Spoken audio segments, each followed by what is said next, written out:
ಸಿಂಹ ರಾಶಿ ಜುಲೈ 21 ರಿಂದ 31 ಎಚ್ಚರಿಕೆ ಮತ್ತು ಅದೃಷ್ಟದ ಮಹಾಸಂಗಮ. ಓಂ ಶ್ರೀ ಮಹಾಗಣಾಧಿಪತಯೇ ನಮಃ. ಶ್ರೀ ಮಾತ್ರೇ ನಮಃ. ಸಿಂಹ ರಾಶಿಯ ನನ್ನೆಲ್ಲ ಆತ್ಮೀಯ ಬಂಧುಗಳೇ, ನಮ್ಮ ಚಾನೆಲ್ಗೆ ನಿಮ್ಮೆಲ್ಲರಿಗೂ ತುಂಬು ಹೃದಯದ ಸ್ವಾಗತ. ಇಂದು ನಾವು ಸಿಂಹ ರಾಶಿಯವರ ಪಾಲಿಗೆ ಅತ್ಯಂತ ನಿರ್ಣಾಯಕವಾಗಿರುವ ಜುಲೈ 21 ರಿಂದ ಜುಲೈ 31 ರವರೆಗಿನ ಈ 11 ದಿನಗಳ ಕಾಲಾವಧಿಯ ಬಗ್ಗೆ ಅತ್ಯಂತ ವಿವರವಾಗಿ ಚರ್ಚಿಸಲಿದ್ದೇವೆ. ಸಿಂಹ ರಾಶಿಯವರೇ, ನೀವು ಹುಟ್ಟಿನಿಂದಲೇ ನಾಯಕತ್ವದ ಗುಣಗಳನ್ನು ಹೊಂದಿದವರು. ಆದರೆ ಗ್ರಹಗಳ ಸಂಚಾರವು ಸದಾ ಒಂದೇ ರೀತಿ ಇರುವುದಿಲ್ಲ. ಈ 11 ದಿನಗಳಲ್ಲಿ ನಿಮ್ಮ ರಾಶಿಯ ಮೇಲೆ 4 ಪ್ರಮುಖ ಗ್ರಹಗಳಾದ ಸೂರ್ಯ, ಬುಧ, ಕುಜ ಮತ್ತು ಶುಕ್ರರು ವಿಭಿನ್ನವಾಗಿ ಪ್ರಭಾವ ಬೀರಲಿದ್ದಾರೆ. ಈ ವಿಡಿಯೋದಲ್ಲಿ ನಾವು ಕೇವಲ ಭವಿಷ್ಯವನ್ನಷ್ಟೇ ಅಲ್ಲ, ನಕಾರಾತ್ಮಕತೆಯನ್ನು ಹೋಗಲಾಡಿಸಲು ನೀವು ಮಾಡಬೇಕಾದ ದಾನಗಳು, ಮಂತ್ರಗಳು ಮತ್ತು ದೇವತಾ ದರ್ಶನದ ಬಗ್ಗೆಯೂ ತಿಳಿಯೋಣ. ಈ ವಿಶೇಷ ಕಾರ್ಯಕ್ರಮವು ನಿಮ್ಮ ಜೀವನದ ಮುಂದಿನ ಹಾದಿಯನ್ನು ಹೇಗೆ ರೂಪಿಸಬೇಕು ಎಂಬ ಬಗ್ಗೆ ಪೂರ್ಣ ಜ್ಞಾನವನ್ನು ನೀಡಲಿದೆ. ಹೀಗಾಗಿ ವಿಡಿಯೋವನ್ನು ಎಲ್ಲಿಯೂ ಸ್ಕಿಪ್ ಮಾಡಬೇಡಿ. ನಿಮ್ಮ ಜೀವನದಲ್ಲಿಯೂ ಏನಾದರೂ ಸಮಸ್ಯೆಗಳು ಬಾಧಿಸುತ್ತಲಿದ್ದರೆ ಈ ಕೂಡಲೇ ಸ್ಕ್ರೀನ್ ಮೇಲೆ ಕಾಣ್ತಿರುವ ನಮ್ಮ ಗುರೂಜಿ ನಂಬರ್ಗೆ ಕರೆ ಮಾಡಿ ಶೀಘ್ರವೇ ಶಾಶ್ವತ ಪರಿಹಾರ ಕಂಡುಕೊಳ್ಳಿ. ಸೂರ್ಯ ದೇವನ ವ್ಯತಿರಿಕ್ತ ಪ್ರಭಾವ, ಗುಪ್ತ ಶತ್ರುಗಳ ಕಾಟ. ಬಂಧುಗಳೇ, ಈಗ ಮೊದಲನೆಯದಾಗಿ ನಿಮ್ಮ ರಾಶ್ಯಾಧಿಪತಿಯಾದ ಸೂರ್ಯ ದೇವನ ಬಗ್ಗೆ ಮಾತನಾಡೋಣ. ಈ 11 ದಿನಗಳಲ್ಲಿ ಸೂರ್ಯನು ನಿಮ್ಮ ರಾಶಿಯಿಂದ 12ನೇ ಮನೆಯಲ್ಲಿ ಅಂದರೆ ವ್ಯಯಸ್ಥಾನದಲ್ಲಿ ಸಂಚರಿಸುತ್ತಿದ್ದಾನೆ. ಕಚೇರಿಯಲ್ಲಿ ಜಾಗರೂಕರಾಗಿರಿ. ನೀವು ಕಚೇರಿಯಲ್ಲಿ ಎಷ್ಟು ಕಷ್ಟಪಟ್ಟು ಕೆಲಸ ಮಾಡಿದರೂ ಅದರ ಕ್ರೆಡಿಟ್ ಅಥವಾ ಮೆಚ್ಚುಗೆಯನ್ನು ಬೇರೆಯವರು ಪಡೆದುಕೊಳ್ಳುವ ಸಾಧ್ಯತೆ ಇದೆ. ನಿಮ್ಮ ಹಿಂದೆ ಗುಂಡಿ ತೋಡುವ ಗುಪ್ತ ಶತ್ರುಗಳು ಹೆಚ್ಚಾಗಲಿದ್ದಾರೆ. ನಿಮ್ಮ ರಹಸ್ಯಗಳನ್ನು ಯಾರೊಂದಿಗೂ ಹಂಚಿಕೊಳ್ಳಬೇಡಿ. ಆದರೆ ಈ ಸಮಸ್ಯೆಗಳು ಖಂಡಿತ ಹೆಚ್ಚು ಬಾಧಿಸುವುದಿಲ್ಲ, ಕಾರಣ ಇತರೆ ಗ್ರಹಗಳ ದಿವ್ಯ ದೃಷ್ಟಿ ನಿಮ್ಮ ಕರ್ಮ ಭಾವದ ಮೇಲೆ ಇರಲಿದೆ. ಇದರಿಂದಾಗಿ ಇಲ್ಲಿ ನೀವು ಕೊಂಚ ಎಚ್ಚರಿಕೆ ವಹಿಸಿದರೆ ಸಾಕು. ಉಳಿದಂತೆ ಸಮಸ್ಯೆಗಳು ನಿರ್ದಿಷ್ಟ ಹಂತದಲ್ಲಿ ತಾವಾಗಿಯೇ ದೂರಗೊಳ್ಳಲಿವೆ. ರಾಜಕೀಯ ಮತ್ತು ಸಂಬಂಧಗಳು. ರಾಜಕೀಯ ಕ್ಷೇತ್ರದಲ್ಲಿ ಇರುವವರಿಗೆ ಸ್ವಂತ ಪಕ್ಷದವರಿಂದಲೇ ವಿರೋಧ ವ್ಯಕ್ತವಾಗಬಹುದು. ಇದು ನಿಮಗೆ ಅಲ್ಪ ಹಿನ್ನಡೆ ಉಂಟು ಮಾಡಬಹುದಾಗಿದೆ. ಈ ಸಮಯದಲ್ಲಿ ನೀವು ಸೂರ್ಯದೇವನನ್ನು ಸದೃಢಗೊಳಿಸಿಕೊಳ್ಳಬೇಕು. ಜತೆಗೆ ಹೆಚ್ಚು ವಿವೇಚನೆ ಮತ್ತು ಸಂಯಮದಿಂದ ಮುನ್ನಡೆಯಬೇಕು. ಇದರಿಂದಾಗಿ ಇಲ್ಲಿ ಸಮಸ್ಯೆಗಳ ತೀವ್ರತೆ ಕಡಿಮೆಯಾಗಲಿದೆ. ಆದರೆ ಇಲ್ಲಿ ಯಾವಾಗ ಸೂರ್ಯದೇವನು ಆಗಸ್ಟ್ ಮೊದಲ ಹಂತವನ್ನ ಪ್ರವೇಶಿಸುತ್ತಾನೋ ಆಗ ನಿಧಾನಕ್ಕೆ ತನ್ನ ನಕಾರಾತ್ಮಕತೆಯನ್ನು ಕ್ಷೀಣಿಸುತ್ತಾ ಸಾಗುತ್ತಾನೆ. ಆಗ ಸಮಸ್ಯೆಗಳು ಬಹುತೇಕ ದೂರಗೊಳ್ಳುವ ಮುನ್ಸೂಚನೆ ದೊರೆಯಲಿದೆ. ಇನ್ನು ಈ ನಿರ್ದಿಷ್ಟ ಸಮಯದಲ್ಲಿ ನಿಮ್ಮ ತಂದೆಯ ಕಡೆಯ ಸಂಬಂಧಿಕರ ಜೊತೆ ವೈಮನಸ್ಸು ಉಂಟಾಗುವ ಸಾಧ್ಯತೆ ಇದೆ.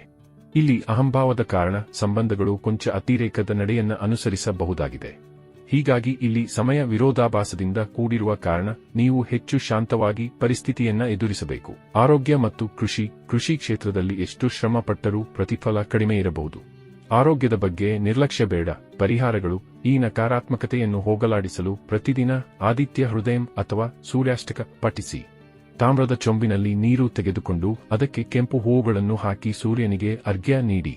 ಓಂ ಸವಿತ್ರೇ ನಮಃ ಮಂತ್ರವನ್ನು 12 ಬಾರಿ ಅಥವಾ ಓಂ ನಮೋ ನಾರಾಯಣಾಯ ಮಂತ್ರವನ್ನು 21 ಬಾರಿ ಜಪಿಸಿ. ಗೋಧಿ ಮತ್ತು ಬೆಲ್ಲವನ್ನು ಹಸುವಿಗೆ ತಿನ್ನಿಸಿ. ಬುಧನ ಮಹಾಕೃಪೆ. ವಿದ್ಯಾರ್ಥಿಗಳಿಗೆ ಮತ್ತು ನಿರುದ್ಯೋಗಿಗಳಿಗೆ ಶುಭಕ. ಬಂಧುಗಳೇ, ಸಿಂಹ ರಾಶಿಯವರಿಗೆ ಒಂದು ಅತ್ಯಂತ ಸಂತೋಷದ ವಿಷಯವೆಂದರೆ ಬುಧನ ಸಂಚಾರ. ಬುಧನು ನಿಮ್ಮ ರಾಶಿಯಿಂದ 11ನೇ ಮನೆಯಲ್ಲಿ ಲಾಭಸ್ಥಾನ ಅತ್ಯಂತ ಪ್ರಬಲನಾಗಿದ್ದಾನೆ. ವಿದ್ಯಾರ್ಥಿಗಳಿಗೆ ಸುವರ್ಣ ಕಾಲ. ಹೆಚ್ಚು ಶ್ರಮ ಪಡೆದಿದ್ದರೂ ಪರೀಕ್ಷೆಗಳಲ್ಲಿ ಉತ್ತಮ ರ್ಯಾಂಕ್ ಪಡೆಯುವಿರಿ. ಸ್ಪರ್ಧಾತ್ಮಕ ಪರೀಕ್ಷೆಗಳಲ್ಲಿ ಯಶಸ್ಸು ನಿಮ್ಮದಾಗಲಿದೆ. ನಿರುದ್ಯೋಗಿಗಳಿಗೆ, ಕೆಲಸ ಹುಡುಕುತ್ತಿರುವವರಿಗೆ ಈ 11 ದಿನಗಳಲ್ಲಿ ದೊಡ್ಡ ಕಂಪನಿಗಳಿಂದ ಹೈ ಪ್ಯಾಕೇಜ್ ಇರುವ ಕೆಲಸ ಸಿಗುವ ಸಾಧ್ಯತೆ ಇದೆ. ವ್ಯಾಪಾರ, ಉದ್ಯೋಗದಲ್ಲಿ ಸಣ್ಣ ಪುಟ್ಟ ಟೆನ್ಷನ್ ಇದ್ದರೂ ಹೊಸ ಉದ್ಯೋಗದ ಅವಕಾಶಗಳು ಮತ್ತು ವ್ಯಾಪಾರದಲ್ಲಿ ನಿರೀಕ್ಷೆಗೂ ಮೀರಿದ ಲಾಭ ಸಿಗಲಿದೆ. ಕುಜದೇವನ ಅಡೆತಡೆಗಳು. ರಿಯಲ್ ಎಸ್ಟೇಟ್ ಮತ್ತು ವ್ಯಾಪಾರ. ಬಂಧುಗಳೇ, ಕುಜದೇವನು ನಿಮ್ಮ ರಾಶಿಯಿಂದ 10ನೇ ಮನೆಯಲ್ಲಿ ವ್ಯತಿರಿಕ್ತವಾಗಿ ಸಂಚರಿಸುತ್ತಿದ್ದಾನೆ. ರಿಯಲ್ ಎಸ್ಟೇಟ್ ಈ ಕ್ಷೇತ್ರದಲ್ಲಿ ಇರುವವರಿಗೆ ಕೊನೆಯ ಕ್ಷಣದಲ್ಲಿ ಡೀಲ್ಗಳು ರದ್ದಾಗಬಹುದು. ಹೋಟೆಲ್ ಮತ್ತು ಆಹಾರ ವ್ಯವಹಾರ. ಹೋಟೆಲ್, ರೆಸ್ಟೋರೆಂಟ್ ಅಥವಾ ಕೆಂಪು ಮೆಣಸಿನಕಾಯಿ, ತಾಮ್ರದ ವ್ಯಾಪಾರ ಮಾಡುವವರಿಗೆ ಈ ಸಮಯ ಅಷ್ಟು ಲಾಭದಾಯಕವಾಗಿರುವುದಿಲ್ಲ. ಪರಿಹಾರ. ಕಡಲೆಬೇಳೆ ಅಥವಾ ತೊಗರಿ ಬೇಳೆ ಮತ್ತು ಬೆಲ್ಲವನ್ನು ಹಸುವಿಗೆ ತಿನ್ನಿಸಿ. ಸುಬ್ರಹ್ಮಣ್ಯ ಸ್ವಾಮಿಯ ಓಂ ಶರವಣ ಭವಾಯ ನಮಃ ಮಂತ್ರವನ್ನು 21 ಬಾರಿ ಜಪಿಸಿ ಮತ್ತು ಸುಬ್ರಹ್ಮಣ್ಯ ಕರಾವಲಂಬ ಸ್ತೋತ್ರವನ್ನು ಕೇಳಿ. ಶುಕ್ರನ ರಾಜಯೋಗ. ಆಕರ್ಷಣೆ ಮತ್ತು ಸುಖಭೋಜನ. ಬಂಧುಗಳೇ, ಶುಕ್ರನು ನಿಮ್ಮ ಲಗ್ನ ಸ್ಥಾನದಲ್ಲಿ ಅಂದರೆ 1ನೇ ಮನೆಯಲ್ಲಿ ಸಂಚರಿಸುತ್ತಿದ್ದಾನೆ. ಇದು ನಿಮಗೆ ಜನಾಕರ್ಷಣೆಯನ್ನು ನೀಡಲಿದೆ. ಸ್ತ್ರೀ ಬೆಂಬಲ. ನೀವು ಸ್ತ್ರೀಯರ ಸಹಕಾರದಿಂದ ದೊಡ್ಡ ಲಾಭ ಪಡೆಯುವಿರಿ. ಕುಟುಂಬದಲ್ಲಿ ಅನ್ಯೋನ್ಯತೆ ಹೆಚ್ಚಾಗಲಿದೆ.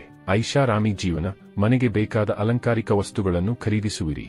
ರುಚಿಕರವಾದ ಭೋಜನ ಸವಿಯುವ ಯೋಗವಿದೆ. ಕಲೆ ಮತ್ತು ಬಟ್ಟೆ ವ್ಯಾಪಾರ, ಸಿನಿಮಾ, ಕಲೆ ಅಥವಾ ಟೆಕ್ಸ್ಟೈಲ್ ಉದ್ಯಮದಲ್ಲಿ ಇರುವವರಿಗೆ ಈ ಅವಧಿಯಲ್ಲಿ ಭರ್ಜರಿ ಯಶಸ್ಸು ಸಿಗಲಿದೆ. ಅಷ್ಟಮಂಗಲ ದ್ರವ್ಯಗಳು, ದಿನವಿಡೀ ಅದೃಷ್ಟಕ್ಕಾಗಿ ವಿಶೇಷ ಸಲಹೆಗಳು. ಬಂಧುಗಳೇ, ನಮ್ಮ ಧರ್ಮಶಾಸ್ತ್ರಗಳ ಪ್ರಕಾರ ಬೆಳಿಗ್ಗೆ ಎದ್ದ ಕೂಡಲೇ ಕೆಲವು ವಸ್ತುಗಳನ್ನು ನೋಡುವುದರಿಂದ ದಿನವಿಡೀ ಅದೃಷ್ಟ ನಿಮ್ಮದಾಗುತ್ತದೆ. ಏನನ್ನು ನೋಡಬೇಕು? ಗೋಮಾತೆ, ದೀಪದ ಜ್ವಾಲೆ, ನೀರು, ಗುರುಗಳು, ಬಂಗಾರ ಅಥವಾ ಕನ್ನಡಿ ನೋಡುವುದು ಅತ್ಯಂತ ಶುಭ. ಸಿದ್ಧಾರ್ಥಕ್, ಬಿಳಿ ಸಾಸಿವೆ. ರಾತ್ರಿ ಬಿಳಿ ಸಾಸಿವೆಗಳನ್ನು ಒಂದು ಗಿನ್ನೆಯಲ್ಲಿಟ್ಟು ಬೆಳಿಗ್ಗೆ ಅದನ್ನು ನೋಡುವುದರಿಂದ ಕಾರ್ಯಸಿದ್ಧಿಯಾಗುತ್ತದೆ. ಪುಷ್ಪಗಳು, ಗನ್ನೇರು ಹೂವು ಅಥವಾ ಪದ್ಮ ಪುಷ್ಪಗಳನ್ನು ನೋಡುವುದರಿಂದ ಮಾನಸಿಕ ಶಾಂತಿ ಸಿಗುತ್ತದೆ. ಮುಕುಂದ ದರ್ಶನ, ಬೆಳಿಗ್ಗೆ ಎದ್ದ ಕೂಡಲೇ ಭಗವಾನ್ ವಿಷ್ಣುವಿನ ಸ್ವರೂಪವನ್ನು ನೋಡುವುದರಿಂದ ಸಕಲ ದುಃಖಗಳು ದೂರವಾಗುತ್ತವೆ. ಸಿಂಹ ರಾಶಿಯ ಬಂಧುಗಳೇ, ಈ 11 ದಿನಗಳಲ್ಲಿ ಬುಧ ಮತ್ತು ಶುಕ್ರ ನಿಮ್ಮ ಪರವಾಗಿದ್ದಾರೆ. ಸೂರ್ಯ ಮತ್ತು ಕುಜನಿಗೆ ಮಾತ್ರ ನೀವು ಪರಿಹಾರ ಮಾಡಿಕೊಳ್ಳಬೇಕು. ಶ್ರದ್ಧೆಯಿಂದ ಕೆಲಸ ಮಾಡಿ, ನಿಮ್ಮ ಇಷ್ಟದೈವದ ಮೇಲೆ ನಂಬಿಕೆ ಇಡಿ. ಮಾಹಿತಿ ಇಷ್ಟವಾಗಿದ್ದರೆ ನಮ್ಮ ವಿಡಿಯೋ ಲೈಕ್ ಮಾಡಿ ಮತ್ತು ನಿಮ್ಮ 10 ಮಂದಿ ಮಿತ್ರರಿಗೆ ಶೇರ್ ಮಾಡಿ. ಕಾಮೆಂಟ್ ಬಾಕ್ಸ್ನಲ್ಲಿ ಓಂ ನಮೋ ನಾರಾಯಣಾಯ ಎಂದು ಬರೆಯಲು ಮರೆಯಬೇಡಿ. ಜೈ ಶ್ರೀರಾಮ್.